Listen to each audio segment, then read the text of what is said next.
सरकार ने सूबे के कांवड़ रूट पर इसे अनिवार्य कर दिया है। सरकार का कहना है कि यह कांवड़ियों की आस्था की रक्षा के लिए किया गया है, लेकिन विपक्षी दलों का आरोप है कि यह बीजेपी की नफरत की राजनीति का हिस्सा है।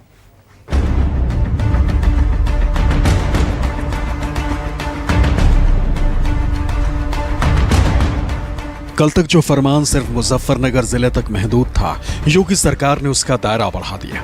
पूरे उत्तर प्रदेश में कांवड़ रूट पर खाने पीने की दुकानों पर दुकानदारों का नाम लिखना अनिवार्य कर दिया। जो हमारी गंग नहर पटरी है कांवड़ की, जो NH 58 है, जो सारा कांवड़ मार्ग है, वहाँ पे लगातार पुलिस द्वारा गश्त की जा रही है। कांवड़ समितियाँ हैं, होटल ढाबे हैं, सबसे बातचीत की जा रही है। वहाँ ये निर्धारित किया जा रहा है कि जो भी होटल ढाबे हैं सभी साफ़ सफाई रखें, रेट लिस्ट अपने सामान का उस पर निश्चित रूप से चस्पा करें ताकि क्या रेट है लोगों को पता रहे, उसको लेकर कोई विवाद ना हो। इसके साथ ही उस होटल का, ढाबे का मालिक कौन है, अनुज्ञापी कौन है, इनके द्वारा बड़े बड़े अक्षरों में अपना नाम लिखा जाए ताकि आने वाले व्यक्ति को पता चल सके, और अगर उन पे लाइसेंस है संबंधित विभाग द्वारा तो लाइसेंस नंबर का भी उल्लेख किया जाए। इस सब बारे में सभी को बताया गया है और सारे लोग इससे सहमत हैं और अनिवार्य रूप से सभी को ये करना है, ये सबको बता दिया गया है। डीआईजी साहब की दलील वही है जो मुजफ्फरनगर पुलिस की थी, यानी सरकार ने यह फैसला कांवड़ यात्रियों की आस्था और शुचिता की रक्षा के लिए लिया है। लेकिन विपक्षी दलों ने फरमान को संविधान विरोधी बता दिया। कांग्रेस ने योगी सरकार के इस फैसले को संविधान, लोकतंत्र और साझी विरासत पर हमला बता दिया। हमारा संविधान हर नागरिक को गारंटी देता है कि उसके साथ जाति, धर्म, भाषा या किसी अन्य आधार पर भेदभाव नहीं होगा। उत्तर प्रदेश में ठेलों, खोमचों और दुकानदारों पर उनके मालिकों के नाम का बोर्ड लगाने का विभाजनकारी आदेश हमारे संविधान, हमारे लोकतंत्र और हमारी साझी विरासत पर हमला है। समाज में जाति और धर्म के आधार पर विभाजन पैदा करना संविधान के खिलाफ अपराध है। यह आदेश तुरंत वापस लिया जाना चाहिए और जिन अधिकारियों ने इसे जारी किया है उन पर सख्त कार्रवाई होनी चाहिए। लोकसभा चुनाव में संविधान के नारे के सामने बीजेपी के हिंदुत्व का हथियार भोथरा हो गया। पिछड़े दलितों और मुसलमानों ने संविधान की रक्षा के खातिर एकजुटता दिखाई और बीजेपी यूपी में दूसरे नंबर की पार्टी हो गई। दलितों, पिछड़ों और अल्पसंख्यकों के भाईचारगी के सामने बीजेपी बेचारी हो गई। जिस अयोध्या के जरिए वो पूरे हिंदुस्तान पर दशकों तक शासन करने का दावा कर रही थी, उस अयोध्या में कमल नहीं खिल सका और यहीं से बीजेपी की बेचैनी शुरू हो गई। हार से हताश हुए बीजेपी के रणनीतिकारों को जब इस गोलबंदी की कोई और काट नहीं सूझी तो वो फिर से आक्रामक हिंदुत्व की राह पर लौट आए। पहले मुजफ्फरनगर में ठेले और रेहड़ी लगाने वालों को नाम की पट्टी लटकाने को मजबूर किया और फिर इसे पूरे सूबे में लागू कर दिया। लेकिन विपक्ष तो विपक्ष ठहरा। बीजेपी की ये विभाजनकारी राजनीति उसके सहयोगियों को भी रास नहीं आई और एनडीए के घटक दलों ने भी योगी सरकार के इस फरमान के खिलाफ मोर्चा खोल दिया। नीतीश कुमार, चिराग पासवान और जयंत चौधरी की पार्टी ने भी फैसले को गलत ठहरा दिया। मुझे लगता है कि जो एनडीए के सर्वोच्च नेता हैं श्री नरेंद्र मोदी जी, उनके मूल सिद्धांत के खिलाफ है जब वो कहते हैं सबका साथ, सबका विकास और सबका विश्वास। ये एक वर्ग विशेष को आइडेंटिफाई करता है और आइसोलेट करता है। बुराई की कोई उम्र नहीं होती है, ना कोई सीमा होती है। अगर इससे बंटवारे की बू आती है तो रिव्यू करना चाहिए। ये कानून बिहार में नहीं है। बिहार में यहाँ से ज़्यादा कांवड़िए हैं। ये राजस्थान के लिए नहीं है, वहाँ पे भी गंगा जल चढ़ाते हैं। ये हरियाणा के लिए नहीं है। और मैं उसी इलाके का रहने वाला हूँ। कांवड़ का निर्माण भी मुस्लिम कारीगर करते हैं। रास्ते में जितनी दुकानें लगती हैं उसमें हिंदू मुसलमान सब की हैं, कोई भेदभाव नहीं है। तो अब क्यों आइडेंटिफाई करना चाहते हैं? लोकतंत्र में तो गांधी जी, चौधरी चरण सिंह जी और बड़े बड़े जितने भी महापुरुषों हैं, सब ने धर्म और जाति को पीछे रखने की बात की है। अब ये राजनीति में धर्म जाति को आगे चल के नेता लोग उसको आगे ले जा रहे हैं। अब मैं तो समझता हूँ कि जिस तरह नाम लिखने की मुजफ्फरनगर प्रशासन ने जो कार्रवाई की है, ये कोई बहुत उचित बात नहीं है। आप क्यों ठेली पटरी पे किसी का नाम लिखवाते हो? उनको काम करने का अधिकार है। हम गांव में जो दलित परिवार का लड़का है जाटव, उससे दूध तो निकलवाएंगे भैंस का, पर वो दूध उबलने के बाद अगर हमें गिलास में पिला देगा तो हमारी जाति खराब हो जाएगी। ये परंपरा बिल्कुल गलत है। बीजेपी जब भी मुश्किल में होती है हिंदुत्व के मुद्दे को धार देती है। भले ही उससे समाज में बंटवारा हो जाए, समाज की एकता छिन्न भिन्न हो जाए, वैसे बीजेपी कहती तो यही है कि इस फैसले का मूल मकसद कांवड़ियों की शुचिता की रक्षा है। लेकिन सवाल ये है कि क्या इससे पहले कांवड़ यात्रा नहीं होती थी और कांवड़िए क्या दुकानदारों के नाम पता पूछकर ही फल खरीदते थे? और कहीं ऐसा था भी तो ये गलत था, क्योंकि संविधान इसकी इजाजत नहीं देता। हिंदुस्तान हिंदू मुस्लिम में भेद नहीं करता। यही वजह है कि जैसे ही ये फरमान आया, अखिलेश यादव ने योगी सरकार को घेर लिया। सोशल मीडिया पर अपने पोस्ट के जरिए अखिलेश यादव ने पूछा, और जिसका नाम गुड्डू, मुन्ना, छोटू या फत्ते है, उसके नाम से क्या पता चलेगा?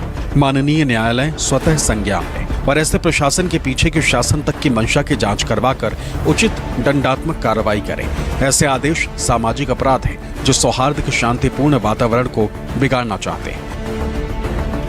अखिलेश यादव ने ये पोस्ट तब किया था जब ये फरमान सिर्फ मुजफ्फरनगर के लिए ही जारी हुआ था, लेकिन अब योगी सरकार ने पूरे उत्तर प्रदेश तक इसका दायरा बढ़ा दिया और विपक्षी दलों ने भी विरोध का स्वर तेज कर दिया।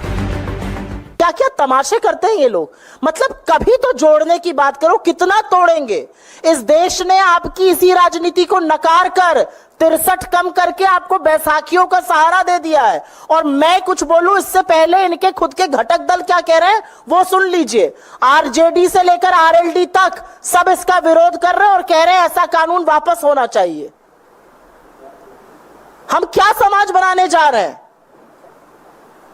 भगवान ना करे अगर एक्सीडेंट हो जाए और डॉक्टर वहां पर मुसलमान हो तो इलाज कराइएगा कि नहीं कराइएगा? खून अगर मुसलमान से लेना पड़े, एक ही व्यक्ति हो, तो लीजिएगा कि नहीं लीजिएगा या मर जाइएगा? मतलब हम क्या समाज बना रहे हैं? हम किन चीजों में पढ़ रहे हैं? इन चीजों में इसलिए पढ़ रहे हैं जिससे कि आप इस भयावह इकोनॉमिक त्रासदी की, भयावह बेरोजगारी की, भयावह महंगाई की, आर्थिक असमानता की, बढ़ते हुए ऋण की, घटती हुई आय की, खत्म होती खोखली होती बचत की बात मत करिए। पॉलिटिकल लोग, अन्य पार्टी के लोग इसमें अपना पॉलिटिकल एजेंडा ढूंढ रहे हैं। वे दिग्भ्रमित हैं और वे समाज को भी दिग्भ्रमित करना चाहते हैं। मुस्लिम समाज के लोगों को भी दिग्भ्रमित करना चाहते हैं कि उनका अधिकार है, किसी का अधिकार नहीं। सब लोग व्यापार करते हैं। हमारा व्यापारी मुस्लिम से, हम भी ईद पर जब मीठी ईद होती है तो मुस्लिम के कम से कम 100 परिवारों को बधाई देने के लिए जाते हैं। बकरा ईद पर नहीं जाते, चूंकि बकरा ईद पर नॉनवेज होता है, ईद पर जाते। तो इसमें कहाँ हो गया? जब मैं समझ जाता हूँ तो, लेकिन अगर धर्म की भावना होगी, धर्म की भावना का खिलाड़ होगा, तब मुझे बोलने का अधिकार है। तो इसका विषय नहीं है, मानसिकता का विषय कि मानसिकता आपकी कैसी है। आपने हिंदू देवता नंबर आखिर क्यों रखे? अपना नाम रखिए। आप रखिए कि इरफान शुद्ध भोजन है, इसमें क्या दिक्कत है? जो खाना खाएगा खाएगा, लेकिन आप दुर्गा भोजन लिखोगे और अंदर नॉनवेज बेचोगे, ये कैसे होने दिया जाएगा? ये इस तरह का माइंडलेस एक्सरसाइज है। क्या करना चाह रहे हैं इस देश को भाई? गेहूं की बालियां से पूछोगे कि हिंदू के हो कि मुसलमान के हो? ये जो सेब या आम या जो फल रास्ते में बिकते हैं वो सलमान का ये समरेश के खेत से निकल करके आया, उसके पेड़ से। ये जो पानी की टंकियों का केयर टेकर है कौन है? उस्मान है या उमेश है? कहां ले जा रहे हैं इस देश को? क्या क्या बांटोगे? गेहूं की बालियां, दूध मदर डेयरी का है कोऑपरेटिव में, किसने डाला है वो दूध? हिंदू है या मुसलमान है? ये बना के रख दिया इस देश को। अब मुझे पता चला ये हरिद्वार तक पहुंचा है। मैं महाकाल मंदिर गया था, मैंने महाकाल की एक तस्वीर ली, बेचने वाला मुसलमान था। ये सवाल कैसे महत्वपूर्ण है? इस बात को धर्म का एंगल तो विपक्ष के नेताओं के द्वारा दिया गया। जो विपक्ष इस बात पर धर्म को घुसाया बीच में। आदेश में कहीं धर्म का जिक्र नहीं। आदेश में जिक्र है कि जो भी ढाबा है, जो भी वो है, कावड़ के दौरान बहुत सी सावधानी बरतनी पड़ती है। नॉन वेज नहीं खाता कोई भी। किसी होटल पर वेज और नॉन वेज दोनों बनते तो कावड़िया वहाँ नहीं खाएगा खाना, तो इसलिए वो ज़रूरी था। पर जिनकी भी राय है सब जाके देखें, जब कावड़ यात्री गुजरेंगे तो मुसलमान भी वहाँ कावड़ शिविर लगाते हैं और कावड़िया वहाँ पर रुकते भी हैं, खाना भी खाते हैं। तो हिंदू मुस्लिम का एंगल नहीं है। एंगल ये कोई विवाद हो गया, किसी होटल पे प्याज का खाना बनाया गया और कावड़िया ने खा लिया, या किसी जिस तरह की घटना, और वहाँ विवाद पैदा हो गया। जब 4 से 5 करोड़ कावड़िया गुजरेंगे, छोटा सा भी विवाद, तो जिम्मेदारी प्रशासन की होगी। किस पर जिम्मेदारी गुजर? फिर यही लोग जो आज दुहाई दे रहे हैं, ये लोग ने पहले सावधानी क्यों नहीं बरती गई? योगी सरकार के इस फरमान से सिर्फ विपक्ष और बीजेपी के सहयोगियों को ही ऐतराज नहीं है, जनता के बड़े तबके को भी सरकार के ये फैसला हजम नहीं हो रहा है। हमें आदेश मिला, कहने लगे नाम लिखवाओ, अपने सारे कारीगरों का नाम लिखवाओ। हमने अपना उनका हुक्म जारी रखा, अपना काम करा पूरा। तो पूछा नहीं प्रशासन से कि ऐसी नौबत क्यों आ गई, कारीगरों के नाम क्यों? पूछने में धमकी दी गई, अपना होटल बंद कर लो। अच्छा। हाँ, धमकी दी गई, बिल्कुल कहने लगे होटल बंद करवा देंगे अगर कल को नाम लिख के बना मिले। काम पे फर्क पड़ा हुआ है। अच्छा। 50% काम खत्म है। अच्छा, काम खत्म हो गया? बिल्कुल 50% काम खत्म हो चुका है। यानी कि नाम देखकर जो है वो कस्टमर बिल्कुल कस्टमर बात से चला जाता है बाहर से देख के। सेल पे तो फर्क पड़ता है, अब मानने की बात है। आप में और हमारे में तो हिंदू मुस्लिम की कोई वो है नहीं, लेकिन बहुत से इंसान हमारे में आप और आप में ऐसे हैं कि हिंदू मुस्लिम का फ़र्क मानते हैं। जो भी देखते हैं नाम पढ़ते हैं वो बाहर के बाहर ही रिटर्न हो जाते हैं। प्रशासन ने मोहम्मद हादी करा दिया अपने नाम से। अच्छा, अपने नाम से करा दिया। ये कब हुआ है आपको? अभी 7 दिन पहले। क्या कहना है प्रशासन का इसके? प्रशासन का ये कहते हैं अपने नाम से चलाना चाहिए सब चीज़। अच्छा, तो आपको क्या लगता है कि अपने नाम से चल रहा है तो ठीक है? जी सही है, कोई नाम देख के नहीं आता, सब प्रशासन सब साफ सफाई देख कर आते हैं। जनता महंगाई से परेशान है, जनता बेरोजगारी से त्राही त्राही कर रही है। पब्लिक पूछ रही है कि बार बार पेपर लीक किसकी शह पर होता है। नौनिहालों के भविष्य से खिलवाड़ करने वालों के नाम क्या हैं? जनता ये भी पूछ रही है कि आखिर पढ़े लिखे लोगों का रोजगार छीनने वाले का नाम क्या है। लेकिन जनता के इन बड़े सवालों से ध्यान भटकाने के लिए सत्ता उसे फल बेचने वाले का नाम बता रही है। रेहड़ी पटरी वालों को नेम प्लेट लगाने को मजबूर कर रही है। छोटे दुकानदारों, होटलों और ढाबे वालों का नाम बता रही है।